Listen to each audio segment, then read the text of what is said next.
r/nosleep thread from Steve Light. All the kids at school lost their teeth on the same day. It happened in third period. Xavier, one of the quieter kids in my class, came up to me with a clenched fist and a hand over his mouth. "Mr. Thanley?" he sputtered out a muffled cry into his palm and held his closed fist up to me. "What's up?" He unfurled his fists, revealing 4 bloody teeth in his palm. "I think I need to go to the nurse." He uncovered his mouth. His front teeth were missing, along with his bottom ones. The lines between his teeth were filled with dark red. "Oh my God!" I cringed at the sight. "Go to the nurse, Xavier. Take my tissues," I told him. I had encountered a few kids having a tooth fall out when I taught second grade. This was my first year teaching high school. Kids shouldn't be losing teeth unless they were getting into fights. Right as I handed him the hall pass, Jayla yelled from across the class, exclaiming that her back tooth came out. Then it was Albert, then Anthony, then Megan, then Sam, until the whole class was losing teeth. They cried, but kept wiggling at their teeth. Tiny little taps rung out on each student's desk. I passed my storage of Kleenex boxes around the class, making sure each kid got a few. I tried calling the nurse, but she didn't pick up. I walked to the front of the class and announced, "Everyone stay in here. I'm gonna go get the nurse. I'll be back soon." It seemed like all the other teachers had the same idea. Teachers crowded around in the nurse's empty office, asking about where the nurse went. Others conversing about what happened in their classrooms. Everyone's story was the same. It started with one student, then the rest started losing them. I felt around in my mouth with my tongue, checking each tooth's sturdiness, strong as ever. The nurse walked back into the office. I talked to the principal.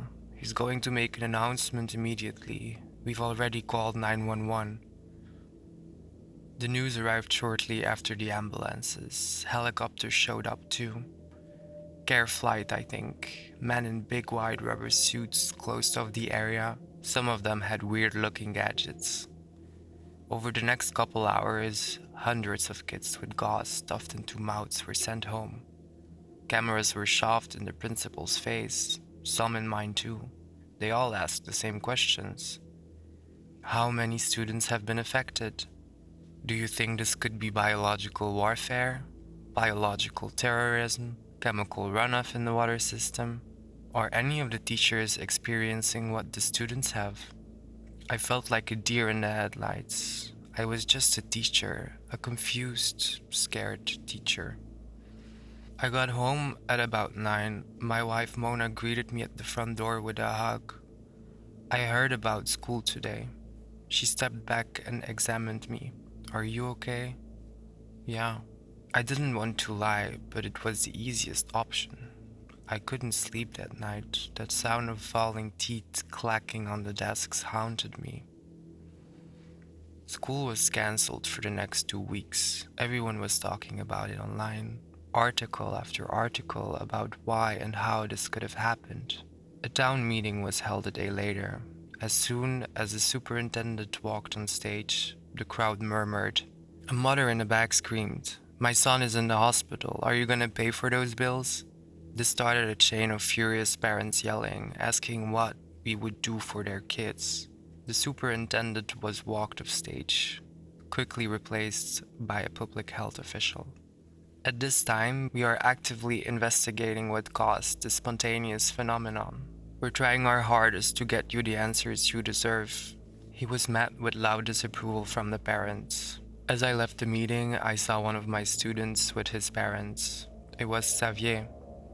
When he spotted me, he looked away immediately, as if he was ashamed that I saw him. I felt horrible for the kid. That night, when I got home and settled into bed, my mind began to wander into all the possibilities. One question ran through my mind though. Why only the students? As I drifted off to sleep, I was jolted awake by a single loud knock on my front door. I stared at Mona. She was fast asleep. When I opened the door, a brown paper bag laid on my porch. Red tissue paper stuffed inside. A gift from the community.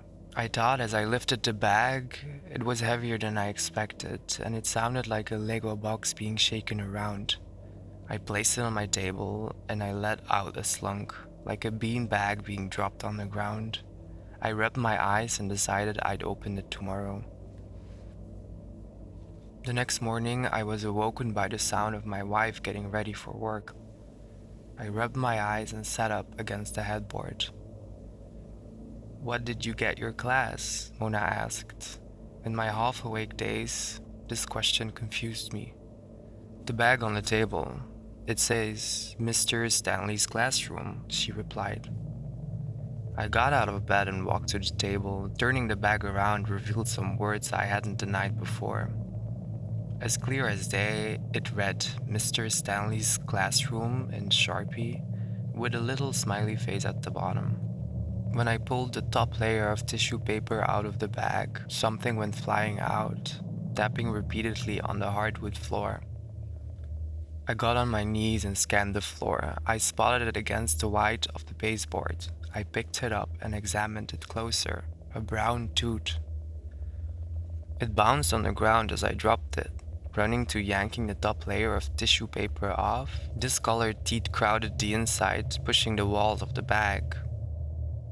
Every teacher in the school received a paper brown bag that night. The teachers with ring doorbells revealed someone dropping these bags off. The man had on a long black trench coat and sported a bowler hat.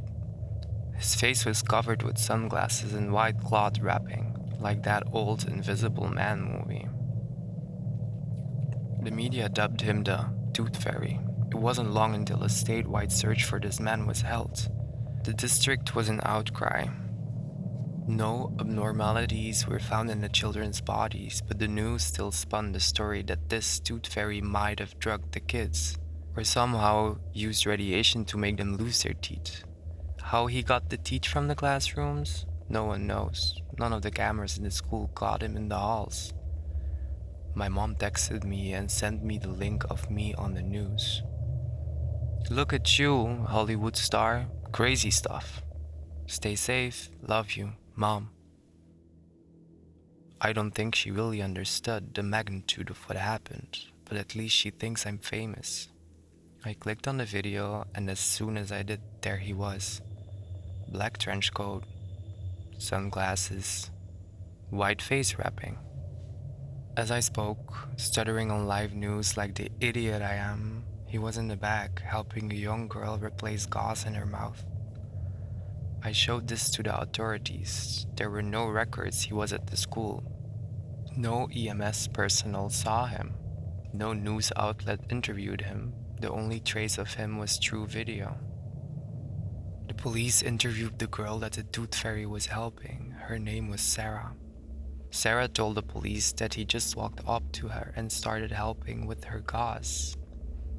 He didn't speak to her, but whispered quietly under his breath as he replaced her gauze. She said it was strange because he kept the used gauze and stuffed it in his pocket. Then he walked off and started helping another kid. The police interviewed every kid at the school. They were all helped by this man. A few weeks later, and the search for the Tooth Fairy died down. Kids started to get full mouth implants. Things started to get better. The town held a night of recognition for the students. Every kid showed up. I saw some sporting a whole new set of pearly whites. They let a few kids speak about the events of that day, and how they got over their pain and overcame the horror. To my surprise, one of them was Xavier. When it was his turn to speak, he held the mic to his mouth and covered the bottom of his face with the other. Before he could speak, someone in the audience stood up. I was in the very back, so I couldn't see exactly who it was, but I recognized the silhouette from anywhere. He walked down the center aisle until he reached the apron of the stage. He stared up at Xavier and lifted his open hand up towards him, gesturing to give him the microphone. Xavier obliged, and the man held it up to his covered face. He whispered something. His hushed voice filled the auditorium. I couldn't tell what he said, but the look on Xavier's face told me what intent those words held. Xavier fell to his knees, grabbing at his face. He crawled to the edge of the stage, and what seemed like black tar oozed from his mouth onto the floor. He let out a blood-curdling scream. Some people in the front row ran to help him, and so did I. As I ran down the aisle to aid Xavier, I noticed the rest of the kids in the auditorium were struggling as well. Every kid was grabbing at their mouths and crying. It wasn't until I got Xavier that I realized why. His teeth were growing back. Horrible jagged thorns ruptured out from his gums. I looked around. All of the kids' mouths were now filled with a pink, inflamed mess and crooked white razors. I just stood there in shock and ran out of the auditorium. I heard more screams from behind the closed doors. These weren't pain. I was confused. Desperation. Parents yelling out for their kids. I didn't see what happened in there, but I quickly found out. They closed down the school after that night. No one knew where they went. We looked for months. Hell, the whole country looked. We don't know how to grieve on such a scale. 290 kids ran out of the auditorium missing. The dude's fairy pictures and videos were spread everywhere. I saw him online every day for weeks. People in town made up stories about possession, a mass pagan ritual planned by the students. Some said the devil got them. The missing children's posters were rapidly covered with the faces missing pets. I stayed put. My wife had such a great job in town, and I couldn't take that away from her. I think it was good that we stayed. If it meant it would get us even an inch closer to finding those kids, I'd spend every waking minute looking. When the search parties waned, I persisted. I'd go in the morning with a bag of food and my flashlight, hoping we could find even one of them. The town forced itself to move on. The high school had to open back up for the incoming freshmen at the middle school. I started seeing parents in public again. They'd shoot me a wave and a smile, and I replied back with the same. The town was healing. It was. I say that because last night, my molars fell out. Then my canines, then my front tooth. I called 911, but no one answered. Every line was busy. It seemed like all the other teachers had the same idea.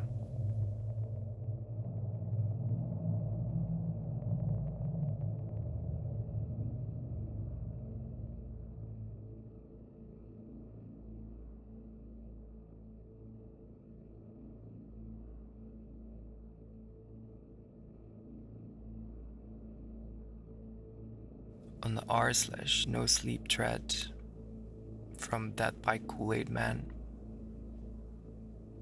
Mrs. Hazelwood's home for the orphaned is where I grew up. Well, grew up until I was 15. And no, when I was 15, I didn't get adopted by a loving family with a picket fence and a dog named Buddy. I'm not quite sure why I'm writing this down. Mrs. Hazelwood is certainly dead by now. I guess I'm just reaching out, seeing if I can find anyone else who grew up there. I'm not going to name where this home was, as I still live in the area and I'm trying to keep a low profile there. But this happened in the 80s, in an English-speaking country you've probably heard of before. The orphanage had been around for at least 100 years, and by the 80s, orphanages were certainly phasing out. But a few straggles stayed behind. Mine was one of them. There were only ever about a dozen other kids there. Some came and went. However, my best friends there were a girl about a year older than me named Laura, and a boy around my age named Frank. My name is Darren, by the way. We were all close because, well, to be honest, we all knew none of us had any chance to be adopted. We weren't cute, well behaved, nothing a doting parent would want. We knew all we had was each other. Most of our lives took place in 3 rooms: the boys' bed corridors, the dining room, and the small courtyard just outside the dining room. The orphanage was actually a lot bigger than those 3 places we frequented, but a lot of it was restricted to us. The orphanage also doubled as Mrs. Hazelwood's own home, so we weren't allowed to enter it. But you guys aren't here to learn about some sad boy whose parents died, so I'll get into it. There's really no start to this story. Weird shit happening throughout our entire lives. So I guess I'll begin the first time I remember something strange happening. I was 8, and Frank and I were kicking a ball we had stolen from the courtyard in one of the hallways of the East Wing, the area in Mrs. Hazelwood's house where the orphanage was. We weren't being careful, and I ended up kicking it down a staircase that led to the cellar. None of us had ever been down that staircase. There was really no point. The door at the end was so heavy we weren't even sure it opened. It was an old-ass house. There were a lot of rooms that simply weren't used for anything. If anything, we were all kids and scared of that door. Some kids theorized there were monsters or an evil robot down there, and I pretended not to believe them. But I'd be lying if I said I wasn't expecting a massive hunk of metal to crush the door and steal our ball. Frank and I both froze in place. I was hoping he'd go get it, and I'm sure he was thinking the same. "What are you guys doing?" we heard from behind us, and I remember us both jumping in fear. It was just Laura. We sheepishly explained to her what happened to our ball and asked her if she could go down and get it. "Okay," she said, "but I'm not going there all by myself." Together we all creeped towards the staircase. I felt like we were in Scooby-Doo. The stairs felt darker and longer than it looked like from above. When we got to the bottom, I grabbed the ball and motioned for Frank and Laura to come upstairs. Frank followed me, but not Laura. She had pressed her ear to the door, and her brow furrowed. She beckoned Frank and I over, and we cautiously stepped towards her and pressed our ear against the door as well. It was knocking. Something was behind that door, knocking, like it wanted us to open it for it. We listened as it got more and more frantic and loud. Eventually, it slammed so hard that it made my ears vibrate. All 3 of us backed up in a horror as we heard another sound, a scream, terrified. We all sprinted back up the stairs. I dropped the ball and it bounced back down, but I didn't care at this point. I just wanted to get out of there.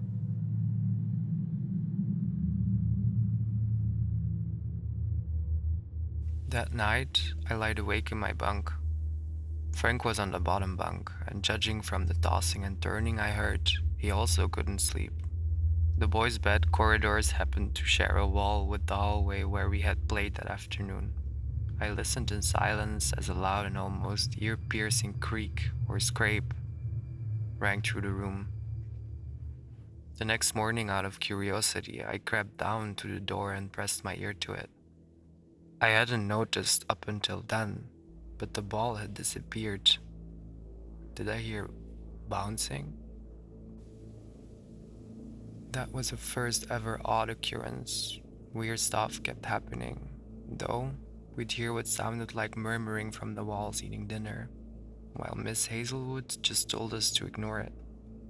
Laura would swear she saw something out of the corner of her eye before it quickly darted into the restricted area. And then there was Jason.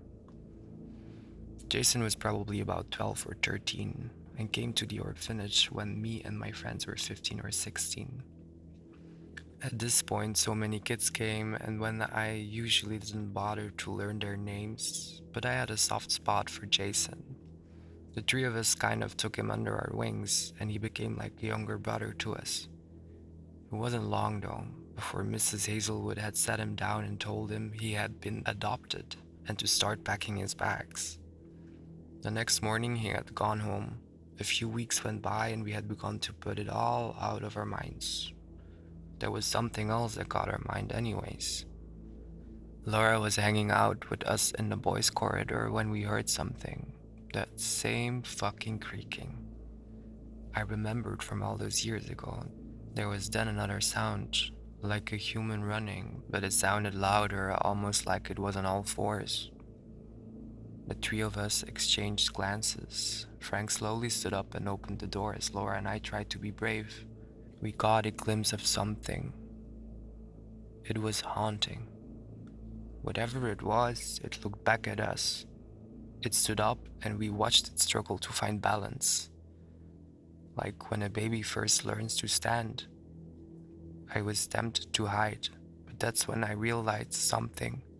Those eyes, I had seen them before. Jason? I looked at Laura and Frank. They saw it, too.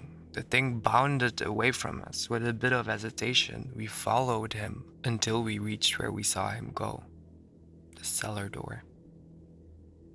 Feeling a bit of déjà vu, we all crept down the stairs. And to our horror, the door had been opened. We looked at each other, a bit scared, but we knew we had to go in. To say we were speechless was an understatement. It smelled awful, like rot. Everything felt slimy, and it felt colder in here than anywhere else in the orphanage. Jason ran around the corner, and we were all too stunned to follow. We looked around and saw framed photos of kids. I recognized them. These were the kids in the orphanage, the kids who had been adopted. What had really happened to them? You aren't supposed to be here. We jumped at a voice behind us, Mrs. Hazelwood. She began to walk towards us. I had so many questions, but could only stutter. I looked back to see Jason, or what used to be Jason, looking back at me. He was crouched in the corner. What had Mrs. Hazelwood done to him, to all of the kids? I glanced at Mrs. Hazelwood again. I had never noticed her posture before, or how pale her skin was. I looked at Jason, then back at Hazelwood. If you took off the hair extensions, the makeup, the nice clothes, it was clear she was one of those things. And now it was our turn to become one of them. Suddenly, something jumped out from behind me. Jason had leaped out from his corner and pounced on Mrs. Hazelwood. I was frozen in horror as I watched her thrown onto all fours. She looked much more natural that way. I caught a glimpse of her eyes, so unhumane, like looking into a doll's eye. Just not what life is supposed to look like. Jason ripped a chunk of flesh of Mrs. Hazelwood. I watched as he grew even bigger. He looked back at us. "Run," he managed to spit out. And so we did. We ran up the cellar stairs, hearing Mrs. Hazelwood animal-like screams of agony. We ran through the hallways into the restricted wing. Laura tripped over something as she was running, and I heard her scream when we all noticed what it was. A bone. We couldn't let that stop us. We kept running until we saw a door. It seemed to get further and further away the more we ran. Eventually, though, we burst through the door and looked around us. The orphanage wasn't built in a giant little village like Mrs. Hazelwood has always told us. In fact, we didn't know what we were looking at. It was dark and smoggy outside, and dead trees surrounded us. Frank nudged us and pointed to the house we had just escaped from. It looked nothing like it did on the inside. It was disgusting. It sat a bondage, the wood rotting and the windows broken. Cobwebs filled every corner. We didn't know what to do, so we just picked a direction and walked. We walked for what seemed like forever until we found a road. A man in a large truck had picked us up and drove us to a building. We had no fucking clue what was going on. We had been raised isolated in an orphanage. I found out later what we were in was called a police station. People stared a lot at me when I left. Laura, Frank, and I were sent to live in a group home for a few years. The lady who ran it was named Denise, and she was nicer. It's been years since this all happened. I live on my own now, in a small apartment. It's not much, but it's nice. And I've taken a liking to Taco Bell. Last I heard, Laura is going to community college, and Frank is a cashier at a grocery store. Life has a way of moving on, but sometimes, when I'm walking at night, I swear I see a massive, monstrous-looking figure. He never follows me or runs away from me. He just watches me from a distance. And every once in a while, I lock eyes with him, and I know exactly who he is.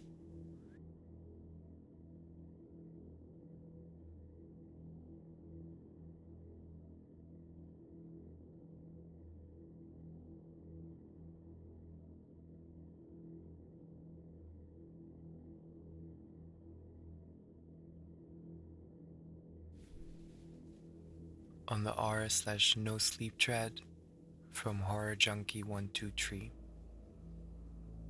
My mother is outside my door begging to be let inside. She's been dead for 13 years.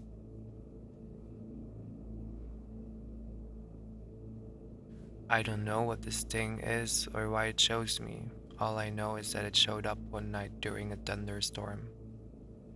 The first time it happened, I was watching a movie in the dark as the rain pounded against the roof.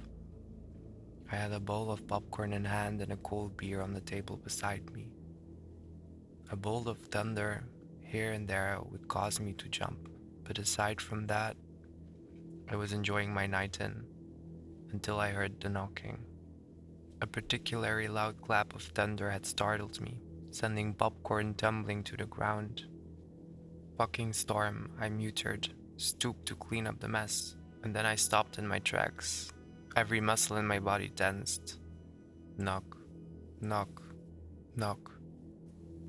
It was faint, barely perceptible, but I could have sworn that it was there. I paused the movie and strained my ears, listening for any further disturbances. And there it was again. Knock, knock, knock. I crept over to the door, trying to remain as silent as possible. The knocking continued, louder this time. Knock, knock, knock. Dread coursed through my veins. No one should have been there. The nearest neighbors were miles away, and the rain was coming down in sheets. I swallowed my fear and gathered the courage to call out to whoever was on my porch. Hello? Is someone out there? Part of me didn't expect to receive a response, but I got one, and it was more unsettling than I could have ever imagined. Ellen, it's your mother. Please let me in. I froze. It sounded exactly like her. But that couldn't have been Mom. She'd been dead for 13 years. The voice called again, more desperate this time. Ellen, please let me in. It's cold out here. I slowly backed away from the door. I don't know who you are, but you need to leave right now. My mother is dead. The thing was silent for a moment, as if processing the information. Then it started shouting. Ellen, let me in. Please let me in. Ellen, it's cold. So cold. It hurts. You're an awful son, leaving your poor old mother in the freezing rain like this. Ellen, open the door. The knocking started again, louder than before, more insistent. I stumbled backward, feeling as if the house was closing in around me. This couldn't be happening. It wasn't possible. The knocking turned to pounding, hard, booming blows that rattled the photographs on the walls. Then Just as they reached a sickening crescendo, the knocks at the door just stopped. The only sound outside was that of the unrelenting rain. I waited, breath hitched, for something to happen, and then it spoke. "I accepted better from you, Ellen." I heard something lumber away, something big. I couldn't take my eyes off the door as the footsteps were drowned out by the storm. I never phoned the police about the incident. Response times are slow this far out. I didn't need them snooping around my property anyway. I was hoping that it would be an isolated occurrence, one of those odd events that I could write off as some sort of auditory hallucination. But then it happened again. 2 weeks had passed since the first incident. In the following days, I had found no evidence that what I experienced was real. Plus, it had rained since then, so I thought I was in the clear. Maybe I dreamt it all? But when that voice returned, I knew that it wasn't all in my head. It was storming again, hard. The forecast called for 3 days of non-stop showers. I found myself sitting in my living room watching a TV show on a commercial break. I stood to grab another beer from the refrigerator, and then I heard it. Knock, knock, knock. I stopped in my tracks. My blood turned to ice as my eyes fell to the door. Knock, knock, knock. I was horrified at what I saw next. The doorknob began to turn. The realization hit me like a bucket of cold water. I hadn't locked the front door. I raced across the foyer, feet slapping the hardwood. I covered the distance as fast as I could, praying that I would make it in time. With one final burst of momentum, I lunged forward and locked the deadbolt. The doorknob jiggled a few more times before it stopped moving. And then the laughing started. It was my mother's voice. The thing at my door cackled like a witch, its high-pitched giggle steering through the night.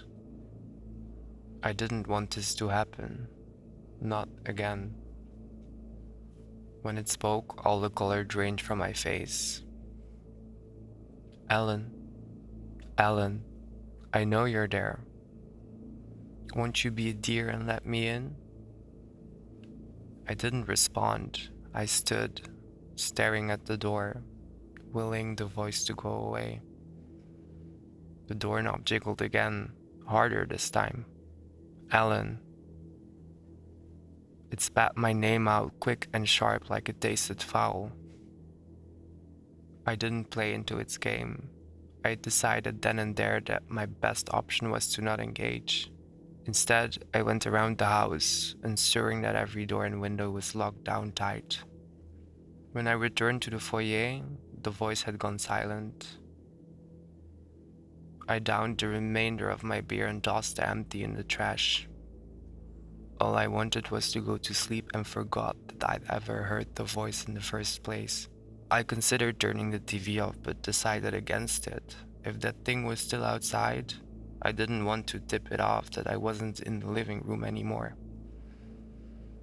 I went through my nightly routine before tucking myself under the covers.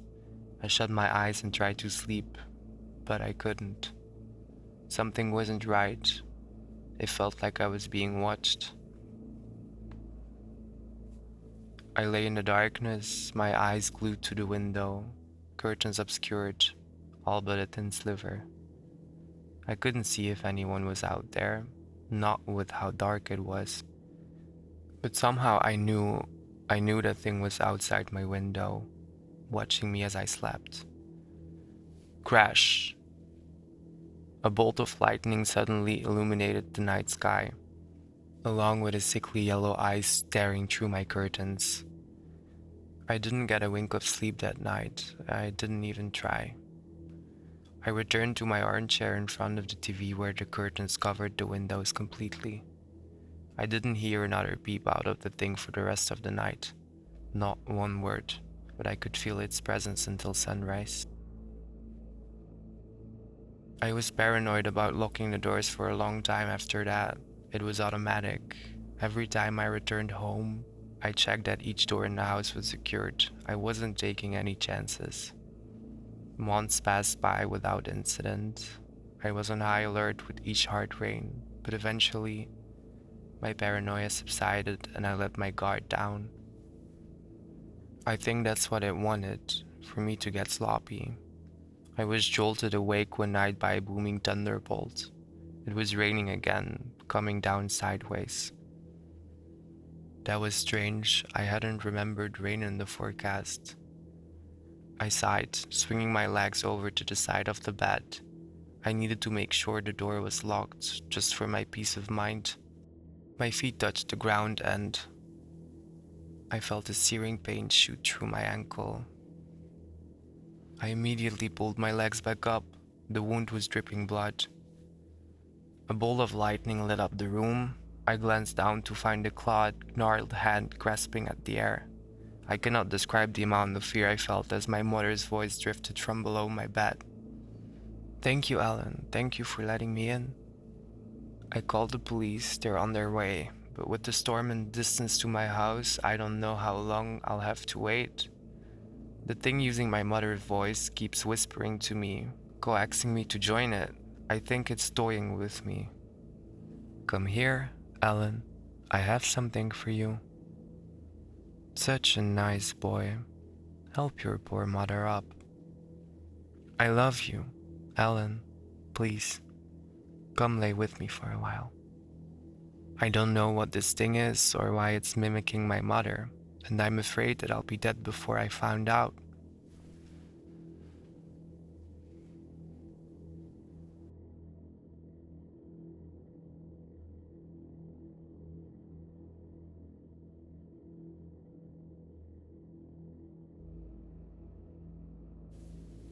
Yeah, that's gonna need a good salt barrier.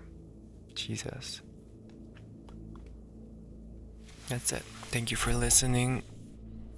We'll be back next Monday.